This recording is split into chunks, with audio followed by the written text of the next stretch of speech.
IMF এর তথ্য মতে 2024-25 অর্থবছরে কত শতাংশ জিডিপি প্রবৃদ্ধির হার হয়েছে? 3.7%।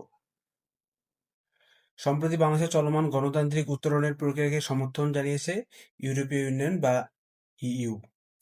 পিএস মাহসুদ কি শতবর্ষী প্যাডেল স্টিমার? এরপর হচ্ছে ইন্ডিপেন্ডেন্স প্ল্যান 200 কোন দেশের সাথে সংশ্লিষ্ট? এটা হচ্ছে ভেনেজুয়েলা। যুক্তরাষ্ট্রের প্রস্তাব মতে গাজা কত সাল পর্যন্ত বোর্ড অব পিস এর নিয়ন্ত্রণে থাকবে? এটা হচ্ছে 2027 সাল পর্যন্ত। Tropical forest for ever fund জলবায়ু তহবিলে মোট পরিমাণ হচ্ছে 60,000 কোটি মার্কিন ডলার।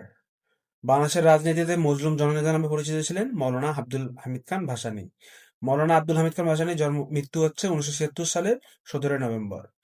বাংলাদেশের সংবিধানে কত অনুচ্ছেদে নির্বাচন কমিশনের দায়িত্ব সম্পর্কে বলা হয়েছে? এটা হচ্ছে 119 নম্বর অনুচ্ছেদে। জেনজি কারা? জেনজি হচ্ছে 1997 থেকে 2012 সালের মধ্যে যাদের জন্ম। উত্তর আমেরিকা মেসিয়ার ইতিহাসে প্রথম নারী প্রেসিডেন্ট হচ্ছে ক্লাদিয়া শেনবাউম।